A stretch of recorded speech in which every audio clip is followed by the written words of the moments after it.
दोस्तों, आखिर वो ब्रिगेडियर कौन था जिसे जिन्ना ने पाकिस्तानी सेना में आने का ऑफर तक दे दिया था। मगर इस ब्रिगेडियर ने इस ऑफर को भी ठुकरा दिया था और फिर पाकिस्तानी सेना इतनी बौखला गई थी कि उनका सिर कलम करने के लिए 50,000 का इनाम तक रख दिया था। इस ब्रिगेडियर में कुछ तो खास रहा होगा, तभी तो उनकी शहादत पर खुद प्रधानमंत्री पंडित नेहरू शहीद का पार्थिव शरीर लेने आए थे। दोस्तों, 1947-48 की जंग में शहीद होने वाला यह सेना का सबसे सीनियर जाबाज ऑफिसर था। दोस्तों, इस ब्रिगेडियर की रेजिमेंट विभाजन के दौरान पाकिस्तान में चली गई थी, मगर इन्होंने इस मिट्टी के खातिर भारत को चुना था और भारत में रहकर ही दुश्मनों के छक्के छुड़ा दिए थे। दोस्तों, आज से करीब 75 साल पहले 1947 में भारत पाकिस्तान का बंटवारा हुआ था। विभाजन के बाद भी पाकिस्तान कश्मीर पर डोरे डाल रहा था। कबायली घुसपैठियों के जरिए वो लगातार कश्मीर में घुसपैठ कर रहा था। मगर दोस्तों, भारत के एक जांबाज ब्रिगेडियर मोहम्मद उस्मान ने पाकिस्तान के इस मंसूबों को कभी कामयाब होने ही नहीं दिया था। आखिर कैसे 36 साल की उम्र में ही ब्रिगेडियर उस्मान ने वह सब हासिल कर लिया था जिसे पाने में अक्सर लोगों की जिंदगी गुजर जाती है। असल में मोहम्मद उस्मान का जन्म 15 जुलाई 1912 को उत्तर प्रदेश के आजमगढ़ जिले के बीबीपुर गांव में हुआ था। उनके पिता मोहम्मद फारूक जो पुलिस में एक अफसर हुआ करते थे। माता जमीलन बीबी घर का कामकाज देखती थी। उस्मान की शुरुआती पढ़ाई बनारस में ही हुई थी।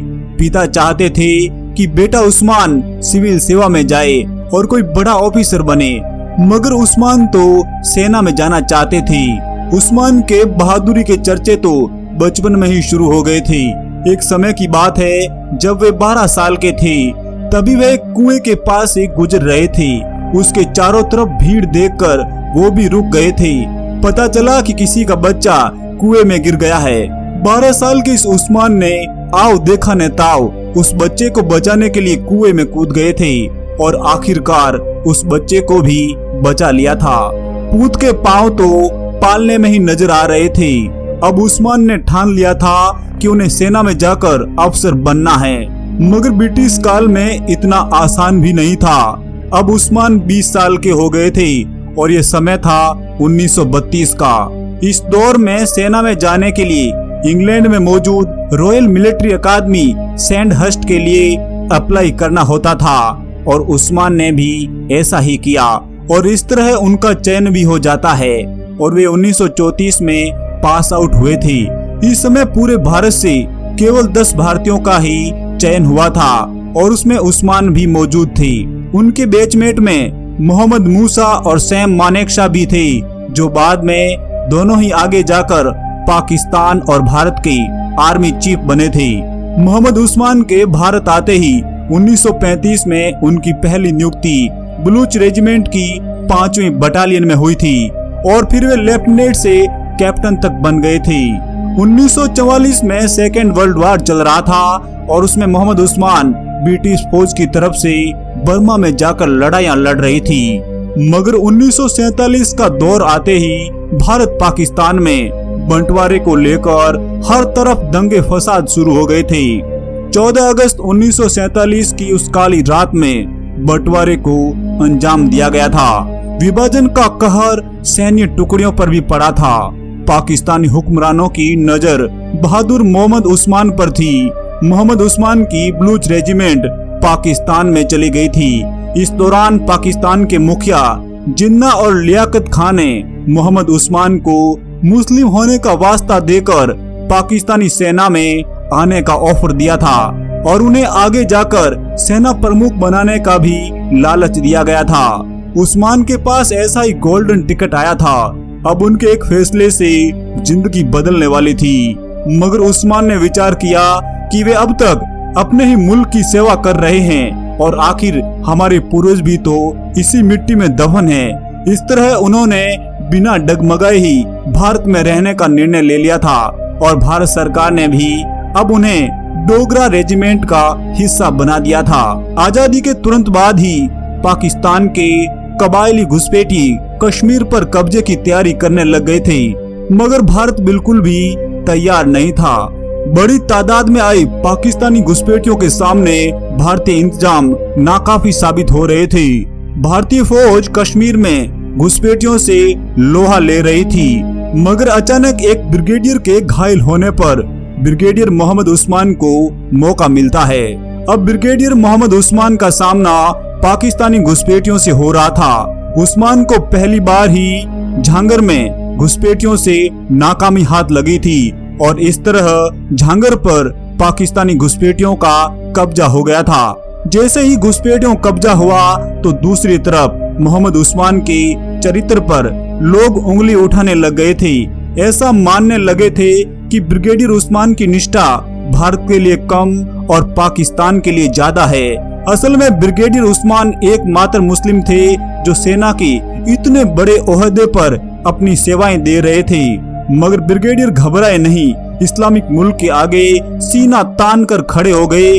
उनके जहन में जरा भी ख्याल नहीं था कि वे हिंदू बहुल देश की रक्षा कर रहे हैं। असल में ये उनके पुरखों का देश था, उनकी आने वाली पीढ़ियों का देश था, जिसकी रक्षा करना उनका फर्ज था। अब उन्होंने एक वचन लिया था कि जब तक झांगर को जीत नहीं लेते तब तक वे पलंग को छोड़कर चटाई पर सोएंगे। एक समय जब कबायली घुसपैठी एक मस्जिद में घुस गए थे और भारतीय जवान उन पर हमला करने से कतरा रहे थे, मगर जैसे ही ब्रिगेडियर को पता चला तो उन्होंने कहा कि घुसपैठियों से मस्जिद अब अपवित्र सी हो गई है। उन पर तुरंत ही हमला करने का आदेश दे दिया था। इस तरह के निर्णय से ब्रिगेडियर उस्मान ने बहुत कम समय में ही अपने साथियों का दिल जीत लिया था। पाकिस्तानी घुसपैठिए कश्मीर के नौशेरा सेक्टर में घुसपैठ कर रहे थे, मगर ब्रिगेडियर उस्मान की सूझबूझ से नौशेरा की लड़ाई में भारत को जीत मिली और इस तरह रातों रात ब्रिगेडियर उस्मान देश के हीरो बन गए थे। अब लोग उन्हें नौशेरा के शेर नाम से पुकारने लगे, मगर यह सब पाकिस्तान को हजम नहीं हो रहा था। पाकिस्तानी फौज ने ब्रिगेडियर उस्मान का सिर कलम करने के लिए 50,000 का इनाम तक रख दिया था। 1947 में यह रकम बहुत हुआ करती थी। समय था 10 मार्च 1948 का। मेजर जनरल कुलवंत सिंह ने झांगर पर दोबारा कब्जा करने के लिए आदेश दे दिया था। इस सीक्रेट मिशन को ऑपरेशन विजय नाम दिया था। जब भारतीय फौज कबायली घुसपैठियों के बंकर में पहुंचे तो वहां खाना पक रहा था, केतलियों में चाय उबाली जा रही थी, मगर पल भर में ही भारतीय फौज ने ऐसा हमला बोला कि उन्हें आग बुझाने का भी मौका नहीं मिल पाया था। अब झांगर भारतीय कब्जे में था। ब्रिगेडियर की उस शपथ को भी पूरा किया था जो वे पलंग छोड़कर चटाई पर सो रहे थे। मगर 3 जुलाई 1948 के उस दिन को जब याद करते हैं तो सबकी आंखें भर आती है। असल में इसी दिन ब्रिगेडियर उस्मान कबायली घुसपैठियों से लोहा ले रहे थे, मगर अचानक दुश्मनों की तरफ से 25 पाउंड का एक गोला आकर पास ही के चट्टान से टकराता है और एक भयंकर विस्फोट होता है। मगर बदकिस्मती से उसी विस्फोट का एक टुकड़ा ब्रिगेडियर को लग जाता है और ब्रिगेडियर उस्मान अपने अंतिम शब्दों के साथ देश को अलविदा कहकर चले गए थे। उसी पहाड़ी पर आज भी उनका स्मारक बना हुआ है। उनके अंतिम शब्द इस प्रकार थे, मैं जा रहा हूँ, लेकिन उस इलाके को दुश्मन के कब्जे में न जाने दें जिसके लिए हम लड़ रहे थे। उनका पार्थिव शरीर जब दिल्ली पहुंचा तो देश के तत्कालीन प्रधानमंत्री पंडित जवाहरलाल नेहरू खुद शहीद को रिसीव करने आए थे। साथ ही लाखों लोगों की आंखें उस दिन नम हो गई थी। उन्हें दिल्ली के जामिया मिलिया विश्वविद्यालय परिसर के पास ही उन्हें दफनाया गया था।